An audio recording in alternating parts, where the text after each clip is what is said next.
নমস্কাৰ বন্ধুসকল, উজনি অসমৰ গ্ৰামাঞ্চলৰ সৰ্ববৃহৎ টেনিছ বল ক্ৰিকেট প্ৰতিযোগিতা দিবানক্ষ হ'বলৈ গৈ আছে। আপোনালোকে নিশ্চয় দেখিছে ৰগাম ক্ৰীড়া সন্থাৰ উদ্যোগত আৰু বৃহত্তৰ ৰাইজৰ সহযোগিতাত 8, 9 আৰু 10 ডিচেম্বৰ দিনদিনীয়াকৈ দিবানক্ষ এখন ক্ৰিকেট প্ৰতিযোগিতা গ্ৰামাঞ্চলৰ সৰ্ববৃহৎ হ'বলৈ গৈ আছে। প্ৰায় যোৱা বছৰ আৰু এইবছৰ কণ্টিনিউ 2টা বছৰ তেখেতসকলে আয়োজন কৰিছে। আপোনালোকে দেখিছোঁ যে যিসকল ক্ৰিকেট প্ৰেমী ৰাইজ আছে তেখেতসকলক আহিবলৈ জনাইছোঁ, আৰু যিসকল আমাৰ ক্ৰিকেট খেলে দল আছে তেখেতসকলক অংশগ্ৰহণ কৰিব অনুৰোধ জনাইছোঁ। আমি তেখেতসকলৰ ফোন নম্বৰসহ দিছোঁ যে ইয়াৰ পুৰস্কাৰসমূহ হৈছে যে প্ৰথম পুৰস্কাৰ 40,000 টকা দেখিছে আপোনালোকে, আৰু দ্বিতীয় পুৰস্কাৰ 20,000 টকা, আৰু প্ৰত্যেকখন খেলতেই খেলুৱৈসকলক মেন অফ দ্য মেচ আৰু মেন অফ দ্য চিৰিজ প্ৰদান কৰা হ'ব। সেয়েহে সকলো আমাৰ খেলুৱৈক অংশগ্ৰহণ কৰিব অনুৰোধ জনাইছোঁ। এই খেলখন আপোনালোকে অংশগ্ৰহণ কৰক, আহিব যে দেখিব ইয়াত মানুহৰ হাজাৰ হাজাৰ মানুহ অংশগ্ৰহণ হয়। মই ভেন্যুটো নিশ্চয় জনাই দিম। আপোনালোকে দেখিছে যে কাইলৈ প্ৰায় খেল সম্পূৰ্ণ হোৱাৰ দিশত। আপোনালোকে দেখিছে খেলৰ প্ৰত্যেকটো মানে খেলৰ কাৰণে যিবিলাক প্ৰয়োজন সা সামগ্ৰী সকলো তেখেতসকলে প্ৰায় প্ৰস্তুতি সম্পূৰ্ণ কৰিছে।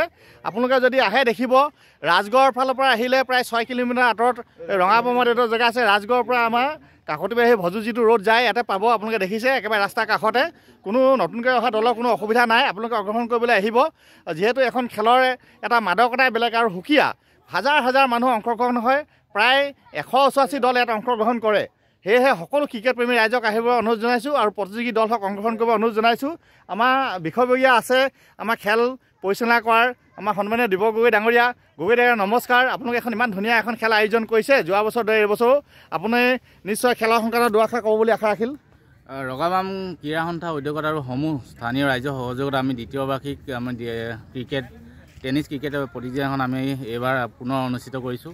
সেয়েহে সমূহ অসমবাসী তথা আমাৰ উজনি অসমৰ যিসকল ক্ৰিকেট প্ৰেমী খেলুৱৈ আছে সেই খেলুৱৈসকলক আমি ৰাজহুৱা ৰাজহুৱা খেলপথাৰলৈ আমি সাদৰে নিমন্ত্ৰণ জনাইছোঁ। অহাকালিলৈ পুৱা সন্ধিয়া 6 বজাৰ পৰা এই খেলখনি অনুষ্ঠিত কৰা হ'ব।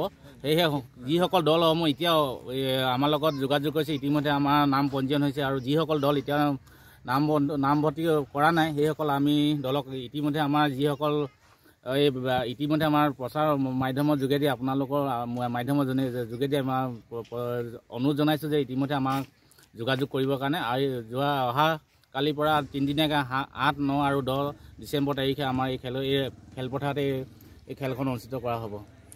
আমাৰ এই খেলখনত আপোনালোকে নিশ্চয় গম পায় যে আমাৰ সকলো মানে চৰকাৰৰ মন্ত্ৰী বিষয়ববীয়াৰ পৰা ৰাজনৈতিক আৰু আমাৰ জাতীয় সংগঠনৰ বিষয়ববীয়া সকলো উপস্থিত হয়। সকলো ৰাইজৰ সকলো খেলুৱৈ অংশগ্ৰহণ কৰে, সকলো ৰাইজ অংশগ্ৰহণ কৰে। ইয়াৰ যোগাযোগ নম্বৰ আপোনালোকে নিশ্চয় দেখিছে যে নম্বৰবিলাক কৈ দিছোঁ: 8104851482, 8638988910, 7086153240 আৰু 7002194019।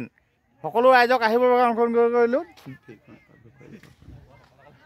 আপোনালোকে আজি চাওক এই ফিল্ডখনৰ কি ধুনীয়া এটা মাদকতা দেখিছে। আপোনালোকে খুব ধুনীয়াকৈ ৰাখিছে তেখেতসকলে, এইটো দেখাইছোঁ। আপোনালোকে চাওক সকলো পৰিৱেশটো, আৰু সকলো যাতে ক্ৰিকেট প্ৰেমী প্ৰতিযোগী দল আৰু ৰাইজ আহে তাৰ বাবে অনুৰোধ জনালোঁ। কাইলৈ যিহেতু তেখেতসকলে উদ্বোধকসকলে কৈছে সন্ধিয়া 6 বজালৈকে খেলখন উদ্বোধন হ'ব, আৰু তেখেতসকলে বাৰেহনীয়া সাংস্কৃতিক